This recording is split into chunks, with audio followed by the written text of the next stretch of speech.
Our next guest, you'll be fascinated about this. This is all about AI and AI assisting those with ADHD. Our next guest is Robert Sibo, who leads Google's AI and machine learning customer engineering team in Australia and New Zealand. How are you, Rob? He brings over Hi. 2 decades of global consulting experience in applying data and AI to solve critical challenges across healthcare, finance, and public sectors. Over to you, Rob. Thank you. All right. Well, thank you very much. And while we're getting those slides up, thank you, Professor Bartels. It was awesome. I was listening to that. It was quite fascinating. And as everybody said, we can keep going on. Um, so look, let me frame this a little bit before we dig in. So yes, I work at a software company. So the first thing I want to say is I do not have a tool. There's no fix. I think I always get frustrated with this, and coming from a family with a few different aspects going on. The last thing that I always wanted to hear was there's a tool or a fix. So what I'm going to focus on though is how AI is being used as an assistant, supporting various things. Now, whether that's in the medical industry or mental wellness from a personal perspective. So if you can hear me a little bit, I'm going to go through both areas. And the thread here that I want to pull through is that AI is actually an assistant. It's a collaborator. It's a co-pilot, if you will. No one, at least not me, is pretending like it's a solution. So I think I covered this off already, just in the interest of time. I'm going to kind of frame your minds right off the bat with where some use cases are, and then I'm going to go into a few of these. And I do have a number of video demos to try to keep this interesting on this sunny Friday afternoon. But first off, just looking at ADHD, where I think AI can help are on this set here. So information overload, analysis paralysis, using generative AI specifically, but also some other techniques and tools, quickly ingesting or digesting a lot of information and synthesizing it or summarizing it for you is a obvious use case where I'm seeing AI pop up quite a bit, but also increasingly organization and focus. So being able to almost act as an assistant, and I'll show you a demo of this later on, but bringing forward frameworks or guides to actually support an individual, and like kind of help guide their thinking, guide their progress, nudge them even. So for those who work in HR as a side job, you're well aware of the concept of nudging employee behaviors. Well, imagine having a personal assistant that can help nudge our own behaviors in a very natural way. The next one around reading comprehension and memory.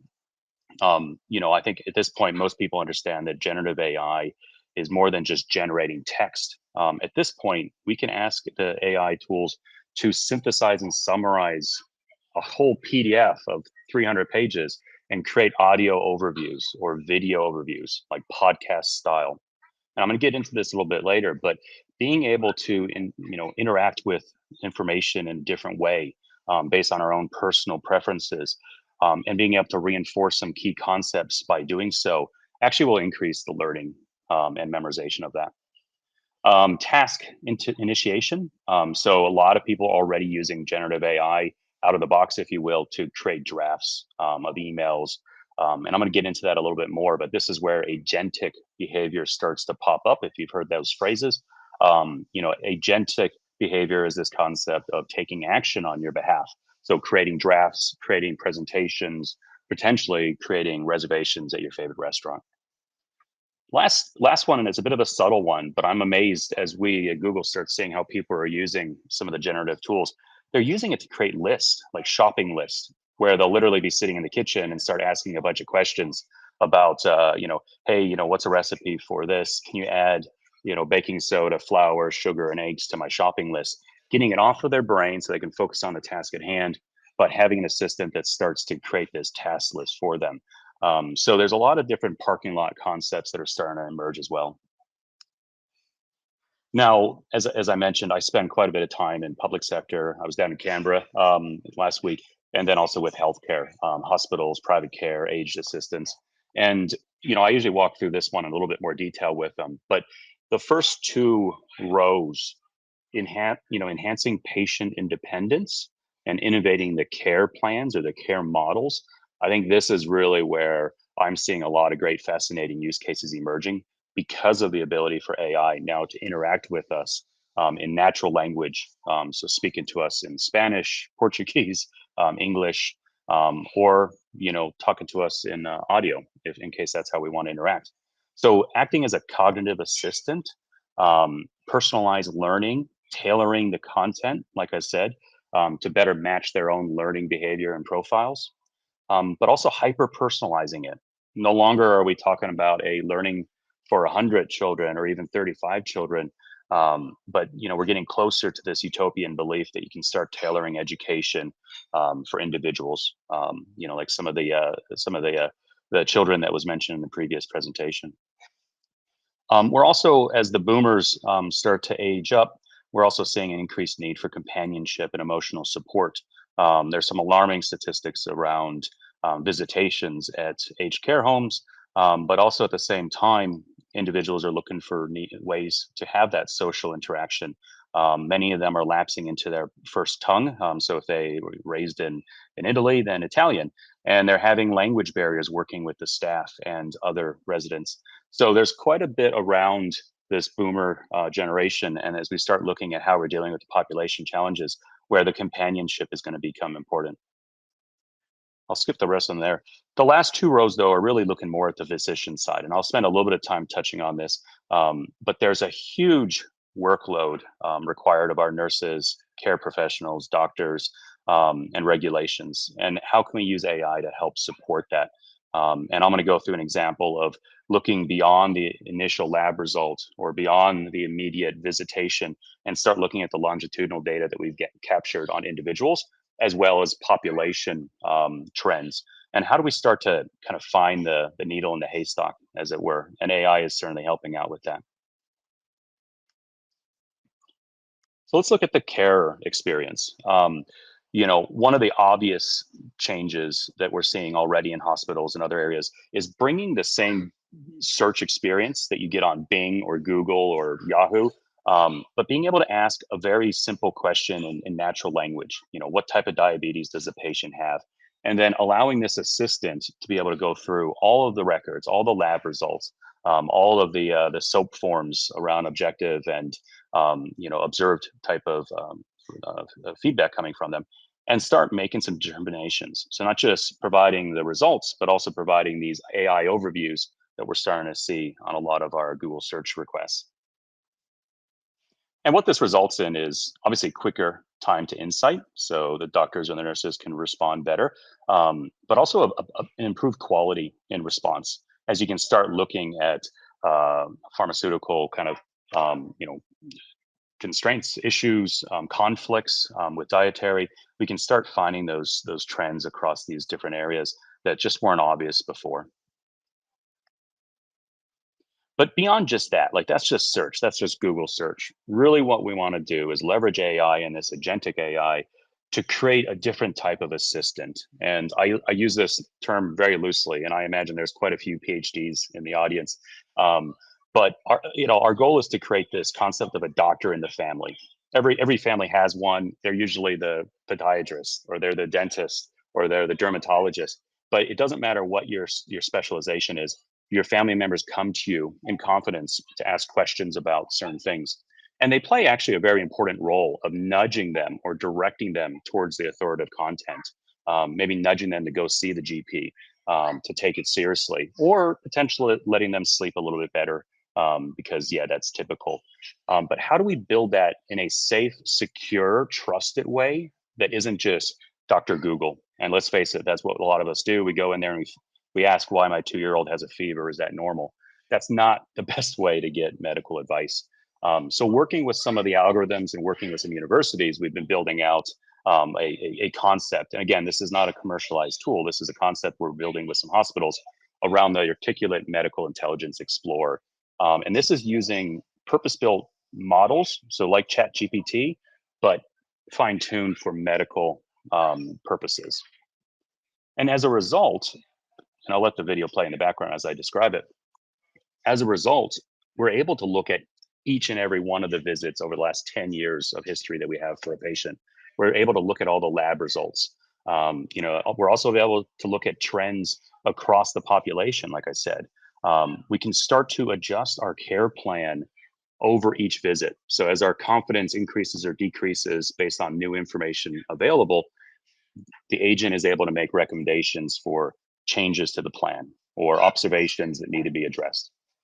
Now, again, this isn't to replace the physician, the doctor, the nurse. It's to aid them and support them, just like we're going to talk a little bit later on about aiding and supporting the individual. The other area, and I alluded to this a little bit, at the aged care is translation is increasingly becoming an important aspect of increasing the quality of life as well as the efficiency and effectiveness of our healthcare system. So if we look at telehealth, for example, especially dealing with underserved populations in different parts of Australia, or even being able to meet with that specialist that might sit in another country, opening up doors for whole new collaboration. I'm going to play this briefly. It shows a bit of a silly example, but just so you can see where the real-time translation is going in stuff like video calls. Hi, Camilla. Let me turn on speech translation. It's nice to finally talk to you. Es bueno hablarte finalmente. No puedo esperar a alquilar tu casa. Te vas a divertir mucho y creo que te va a encantar. You're going to have a lot of fun, and I think you're going to love visiting the city. The house is in a very nice neighborhood and overlooks the mountains. That sounds wonderful. Is the house Eso suena close to public maravilloso. transportation, ¿Es la or casa do you cercana al recommend transporte renting a car? público o recomiendas alquilar un coche? Hay un autobús.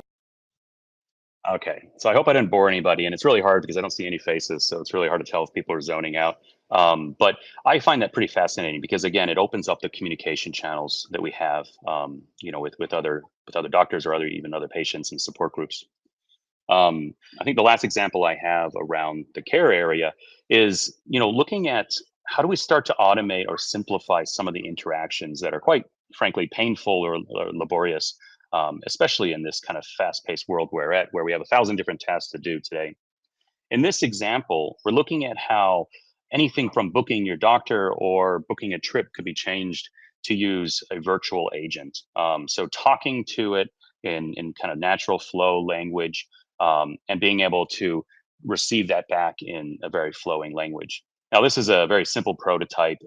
Don't look at the graphical user interface here, but actually, in a lot of ways, just listen and watch how it's also allowing for multimodality, which is this concept of looking at a camera and looking at pictures or video, as well as listening to voices or looking at text.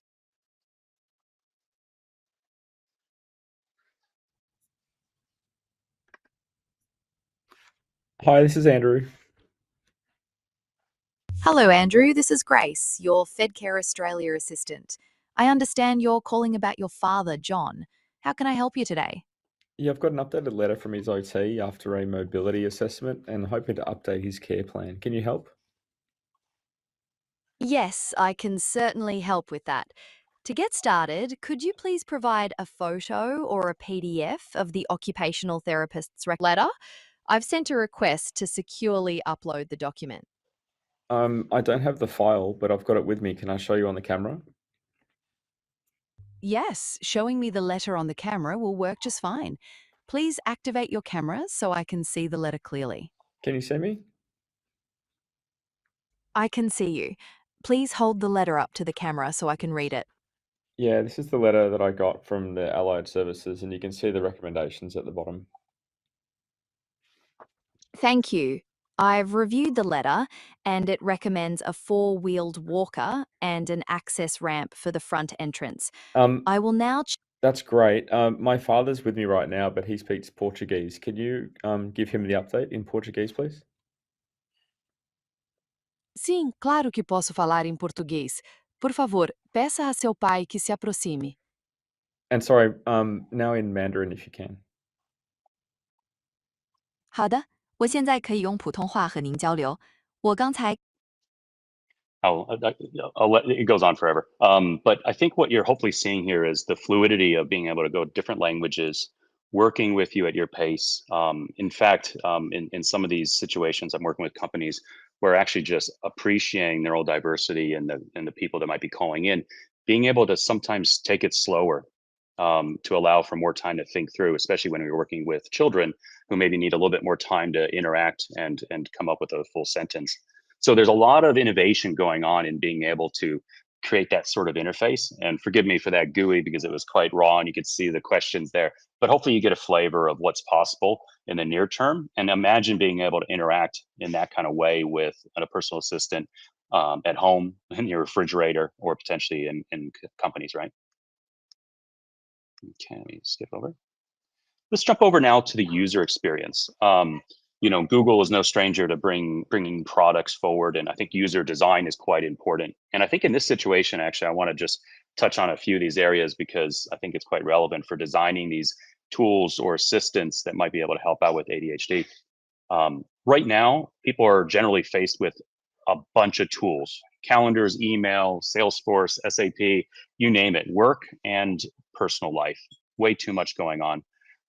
You know, AI is going to help you, ideally in the future, deliver the right tool, and potentially as part of a single agent rather than having to go to the 6 or 7 different tools to get your job done.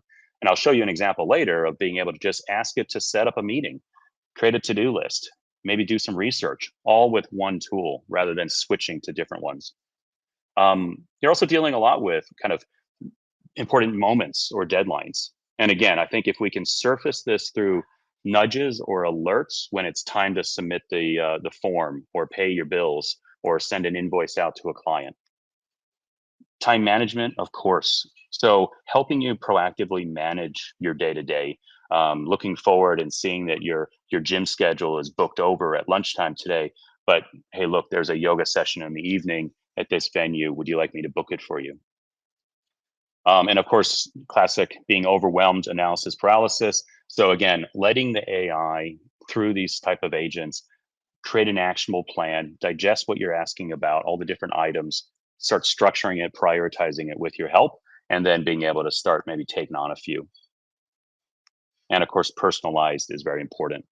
So what we're talking about is this amalgamation of sort of the personal preferences and aspirations and needs that you have as an individual, but also the agentic AI being able to take on some stuff like scheduling appointments, setting goals, suggesting restaurants, and then being able to be adaptive because things change. And I think that was what we learned with Siri and Alexa and other stuff.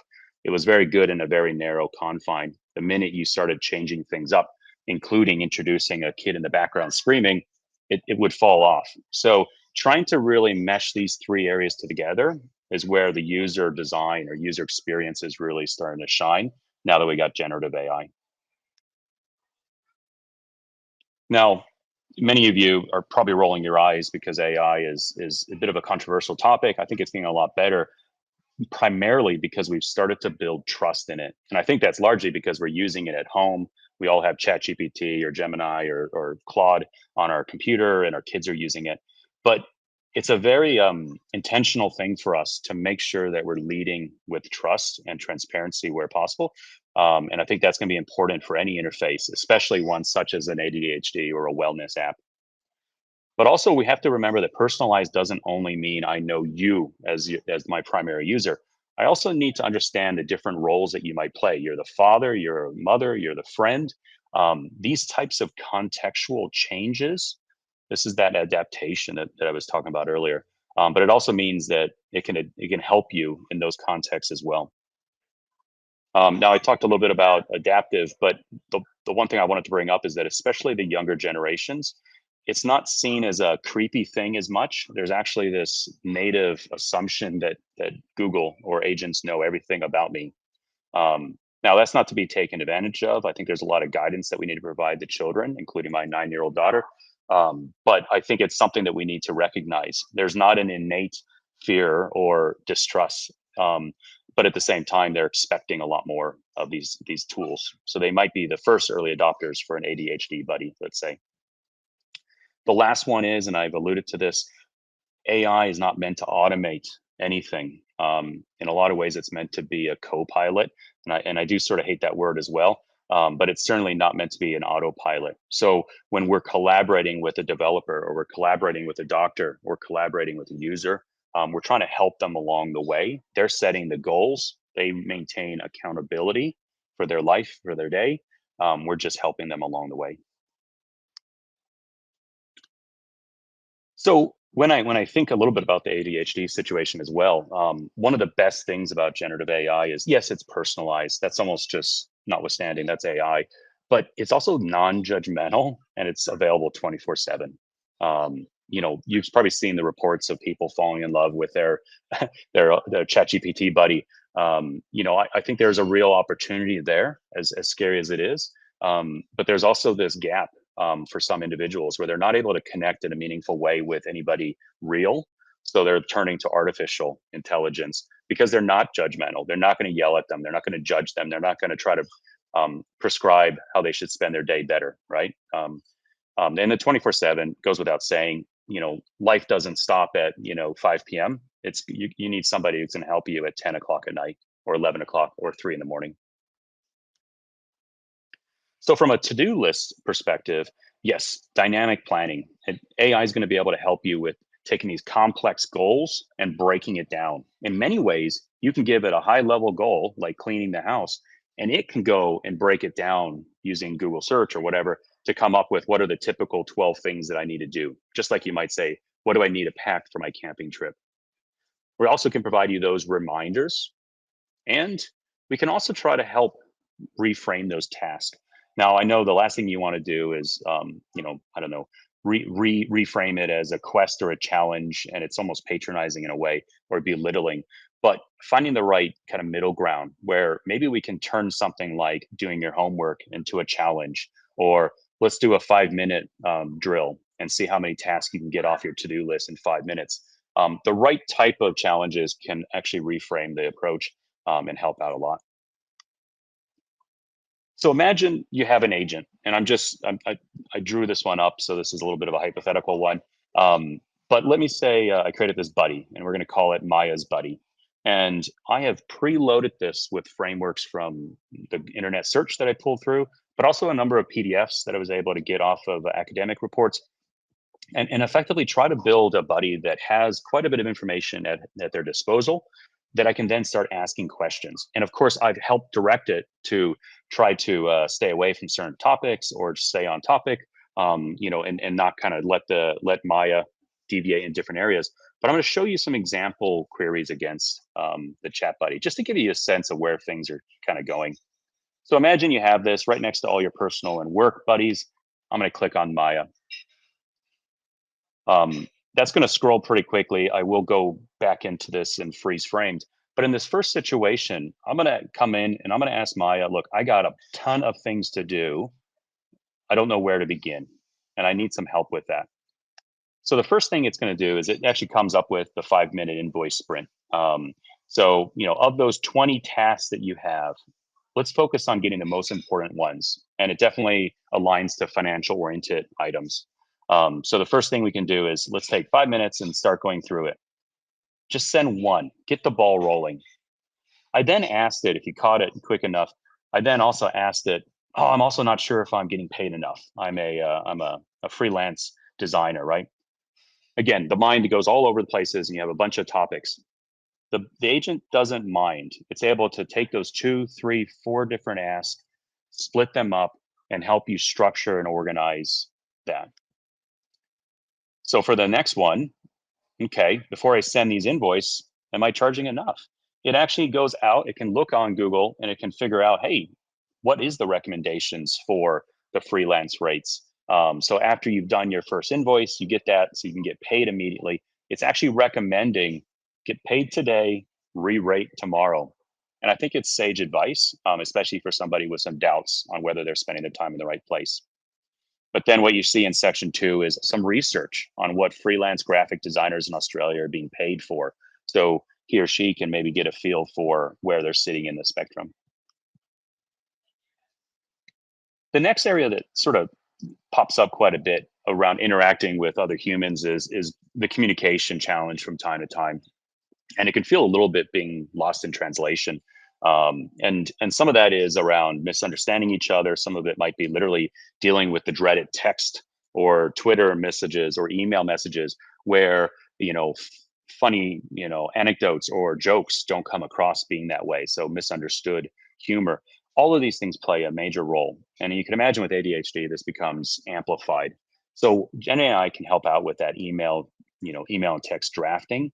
It can start from scratch. If you give it a little bit of an objective and a little bit of a frame, it can build you the first draft for it. But it can also take an existing email and check the tone, check for the clarity. I've had a few customers look at things around making sure that they put themselves forward, so more aggressive speaking, or hey, you're too technical. Can you bring this to a business language? So there's a lot of different ways AI is able to help rewrite things for you. And then, of course, summarization. So the last thing any of us want is a 12-page dense document, full justification, no blank spaces. Well, if we get one of those, we can ask AI to summarize it to an executive summary and then key bullet points, and then maybe next steps. So working with the documents in whole new ways. So in this example here, the person's asking Maya about some client feedback that just completely sent them spiraling, and they start second guessing themselves, but they also start getting a little bit aggressive towards their coworker. So the first thing it does here is it says, basically acknowledges it, shows some empathy. It says, look, let's pause, let's breathe for a second. And it sort of just helps them calm down and think through this. So it pulls forward a few recommendations that it got from the framework. So let's vent and validate. Let's look through the filter of all the different feedback and how you're feeling.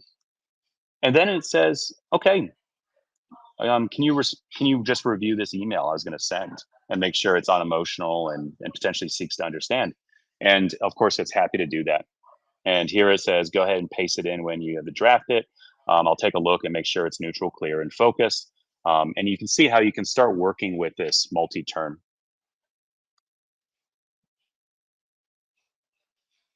In this version here, I'm going to show you how Maya can also work in natural language, because I do think this is important. Nobody's necessarily going to be typewriting or texting on their phone all the time. Sometimes maybe you're driving in a car, you're going to want to talk to the Maya agent. So let me show you this. Hi, I got a bunch of stuff. I could use some help from you. Can you please add to my to-do list a few things? One, I need to go to the grocery store. I need to call my parents and say hi. I also need to look for a venue for Friday night's dinner. But I also have a project starting tomorrow. So today, it'd be nice if I could set up an appointment with my team to talk about this and prep, maybe at 3 p.m. Can you maybe send an email to myself just reminding me of a few things? Now everybody has somebody So who now Maya's going to be able to help me out, creating a to-do list in my to-do list checker, and also sending a few appointments in my calendar. Maya can also do some research, finding out some venues for Friday night. Here, using Google Keep, Google Calendar, and a few other services that I'm connected to, Maya will help me keep track of some of those distracting items that are important.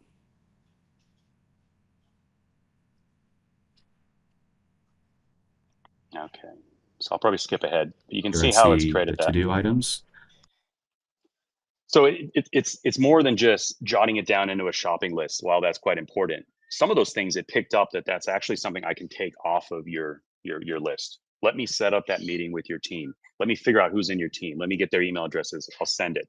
Let me set a reminder to call the parents at 5 o'clock. Let me do the Google search to figure out what restaurants. This is where we're trying to be more than just a to-do list and actually provide assistance. Now you're seeing that as well in a lot of the tools that are coming out. So hopefully you're seeing this at work, whether it's Excel and Office 365 or the Google or whatever, but you're seeing the generative AI tools being put in place. And in here, starting from a blank slate, which is always scary, I can just start asking it questions around creating an agenda for an event with a bunch of executives, and it'll build that out for us.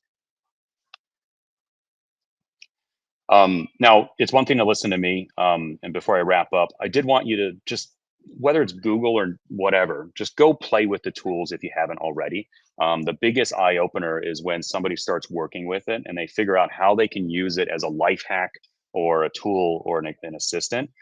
Yes, it's not going to be a official therapy tool or any of that sort. Those are coming for sure. The med tech is a great industry right now. But go to gemini.google.com or NotebookLM or whatever tool you want to use and start exploring. Last thing I want to leave you with is a pretty cool video. You know, we've been working with an association around visually as well as hearing impaired, but this one is around a visually impaired individual who's partially blind and how generative AI can help them live a fuller, higher quality life. And then I'll leave it.